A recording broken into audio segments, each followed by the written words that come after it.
On 1777, 245 years ago today, November 15, 2022, today's topic, the Article of Confederation, was signed after 16 months of deliberation inside of the Continental Congress. Oh yeah, hello and welcome to Navidad's History. The next part is Spoonie explaining what the Articles of Confederation states. Enjoy! Nano nano. Spoonie's back. The Articles of Confederation contain a preamble, 13 articles, a conclusion, and a signatory section. The individual articles set the rules for current and future operations of the Confederation's central government. Under the articles, the states retain sovereignty over all governmental functions not specifically relinquished to the National Congress, which was empowered to make war and peace, negotiate diplomatic and commercial agreements with foreign countries, and to resolve disputes between the states. The document also stipulates that its provisions shall be inviolably observed by every state and that the Union shall be perpetual. Summary of the purpose and content of each of the 13 articles establishes the name of the Confederation with these words: the style of this confederacy shall be the United States of America. Asserts the sovereignty of each state, except for the specific powers delegated to the Confederation government. Each state retains its sovereignty, freedom, and independence, and every power, jurisdiction, and right, which is not by this Confederation expressly delegated. Declares the purpose of the Confederation. The said states hereby severally enter into a firm league of friendship with each other, for their common defense, the security of their liberties, and their mutual and general welfare, binding themselves to assist each other, against all force offered to, or attacks made upon them, or any of them, on account of religion, sovereignty, trade, or any other pretense whatever. Elaborates upon the intent to secure and perpetuate mutual friendship and intercourse among the people of the different states in this Union, and to establish equal treatment and freedom of movement for the free inhabitants of each state to pass unhindered between the states, excluding paupers, vagabonds, and fugitives from justice. All these people are entitled to equal rights established by the state into which they travel. If a crime is committed in one state and the perpetrator flees to another state, he will be extradited to and tried in the state in which the crime was committed. Allocates one vote in the Congress of the Confederation, the United States in Congress assembled, to each state, which is entitled to a delegation of between 2 and 7 members. Members of Congress are to be appointed by state legislatures. No congressman may serve more than 3 out of any 6 years.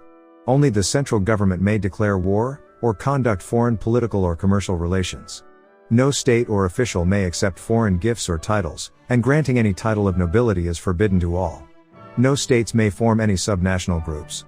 No state may tax or interfere with treaty stipulations already proposed.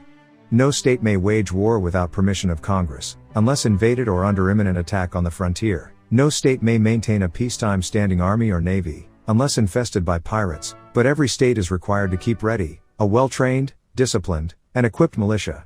Whenever an army is raised for common defense, the state legislatures shall assign military ranks of colonel and below. Expenditures by the United States of America will be paid with funds raised by state legislatures, and apportioned to the states in proportion to the real property values of each. Powers and functions of the United States in Congress assembled.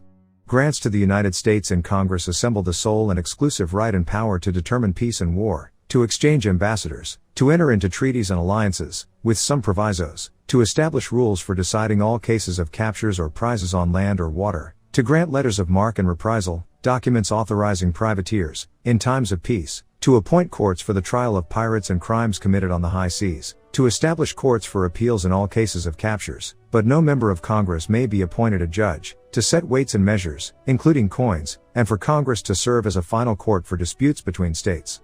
The court will be composed of jointly appointed commissioners or Congress shall appoint them. Each commissioner is bound by oath to be impartial. The court's decision is final. Congress shall regulate the post offices, appoint officers in the military, and regulate the armed forces. The United States in Congress assembled may appoint a president who shall not serve longer than 1 year per 3-year term of the Congress. Congress may request requisitions, demands for payments or supplies, from the states in proportion with their population, or take credit. Congress may not declare war, enter into treaties and alliances, appropriate money, or appoint a commander-in-chief without 9 states assenting. Congress shall keep a journal of proceedings and adjourn for periods not to exceed 6 months. When Congress is in recess, any of the powers of Congress may be executed by the Committee of the States, or any 9 of them, except for those powers of Congress which require 9 states in Congress to execute. If Canada, referring to the British province of Quebec, accedes to this confederation, it will be admitted. 16. No other colony could be admitted without the consent of 9 states. affirms that the Confederation will honor all bills of credit incurred, monies borrowed, and debts contracted by Congress before the existence of the Articles. Declares that the Articles shall be perpetual, and may be altered only with the approval of Congress and the ratification of all the state legislatures. Nano. That first part was very interesting, wasn't it? It's the rights that the state has and the purpose of the national government. The next part is the reason for the signing of this document. Enjoy, Nano. Ooh yeah. Spoonie here, hope you're having fun. The Articles of Confederation and Perpetual Union was an agreement among the 13 original states of the United States of America that served as its first frame of government. It was approved after much debate, between July 1776 and November 1777, by the Second Continental Congress on November 15, 1777, and sent to the states for ratification. The Articles of Confederation came into force on March 1, 1781, after ratification by all the states. A guiding principle of the Articles was to establish and preserve the independence and sovereignty of the states. The weak central government established by the Articles received only those powers which the former colonies had recognized as belonging to king and parliament. The document provided clearly written rules for how the States' League of Friendship, Perpetual Union, would be organized. During the ratification process, the Congress looked to the Articles for guidance as it conducted business, directing the war effort, conducting diplomacy with foreign states, addressing territorial issues and dealing with Native American relations. Little changed politically once the Articles of Confederation went into effect, as ratification did little more than legalize what the Continental Congress had been doing. That body was renamed the Congress of the Confederation, but most Americans continued to call it the Continental Congress, since its organization remained the same. As the Confederation Congress attempted to govern the continually growing U.S. states, its delegates discovered that the limitations placed upon the central government, such as in assembling delegates, raising funds, and regulating commerce, rendered it ineffective at doing so. As the government's weaknesses became apparent, especially after Shays' Rebellion, some prominent political thinkers in the fledgling Union began asking for changes to the Articles. Their hope was to create a stronger government. Initially, in September 1786, some states met to address interstate protectionist trade barriers between them. Shortly thereafter, as more states became interested in meeting to revise the Articles, a meeting was set in Philadelphia on May 25, 1787. This became the Constitutional Convention. Delegates quickly agreed that the defects of the frame of government could not be remedied by altering the Articles, and so went beyond their mandate by replacing it with a new constitution. On March 4, 1789, the government under the Articles was replaced with the federal government under the Constitution. The new Constitution provided for a much stronger federal government by establishing a chief executive, the president, courts, and taxing powers. Nano. Just as that old statement says, intentions are the motivation to make things happen, both bad as well as good. The next part is about the two different sides debating the new laws of the land. Munja. Enjoy. What's up, Damika here. The political push to increase cooperation among the then loyal colonies began with the Albany Congress in 1754 and Benjamin Franklin's proposed Albany Plan, an intercolonial collaboration to help solve mutual local problems.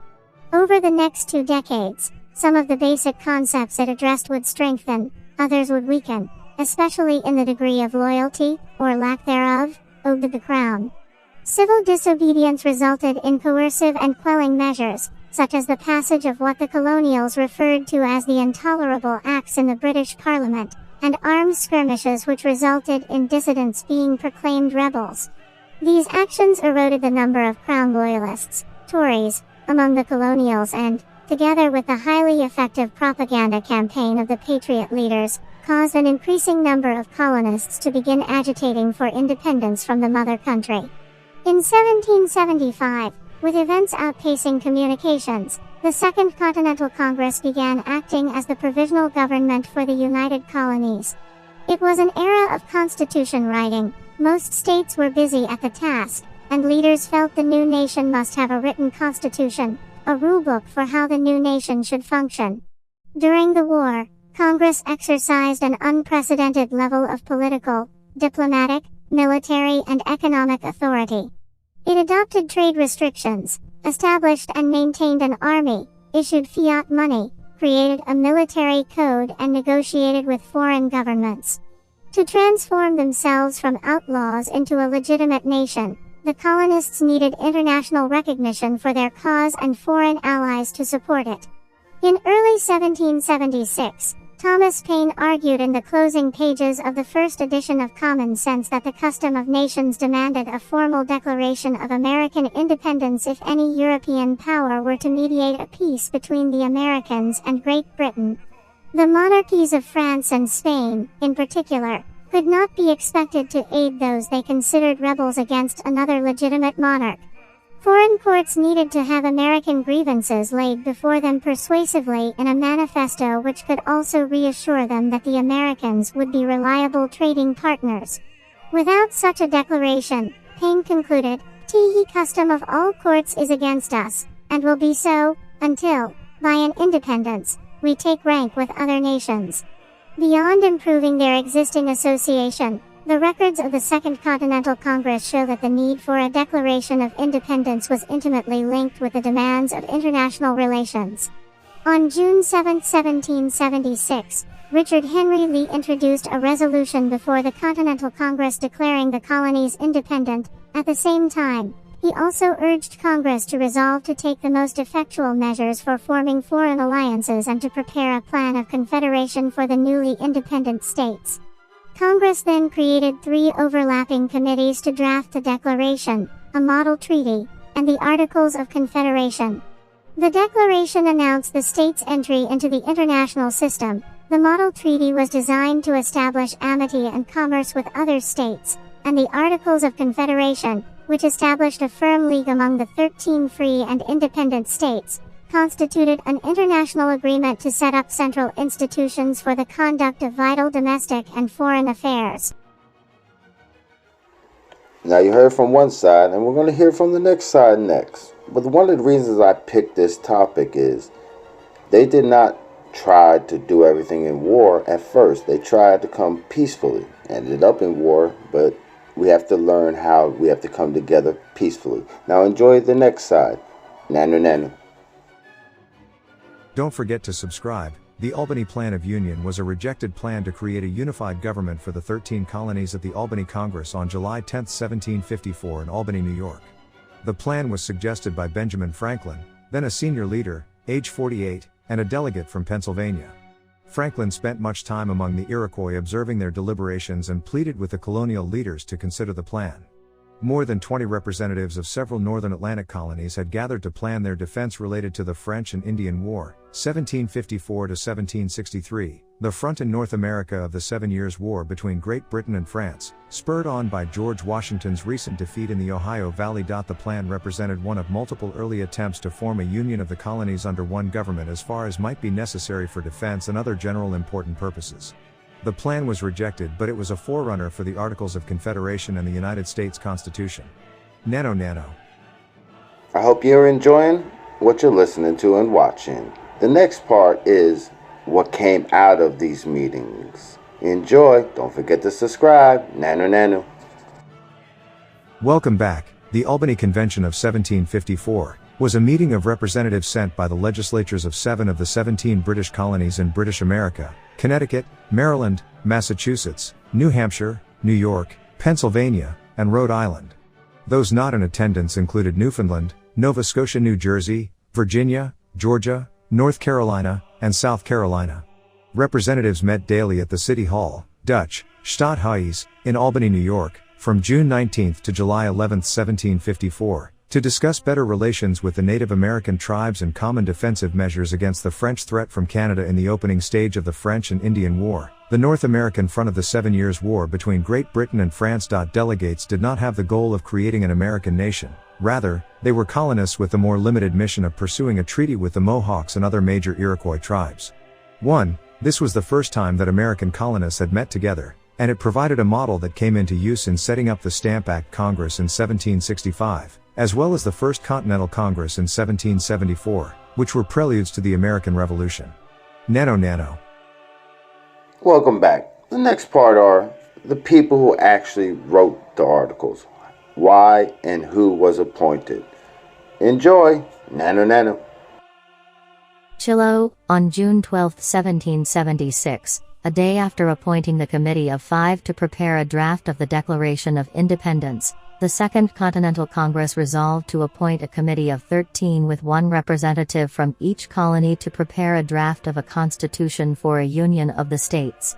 The committee was made up of the following individuals: John Dickinson, Pennsylvania, chairman of the committee; Samuel Adams, Massachusetts; Josiah Bartlett, New Hampshire; Button Gwinnett, Georgia; Joseph Hughes, North Carolina; Stephen Hopkins, Rhode Island; Robert R. Livingston, New York; Thomas McKean, Delaware; Thomas Nelson, Virginia; Edward Rutledge, South Carolina; Roger Sherman, Connecticut; Thomas Stone, Maryland; Francis Hopkinson, New Jersey, added to the committee last.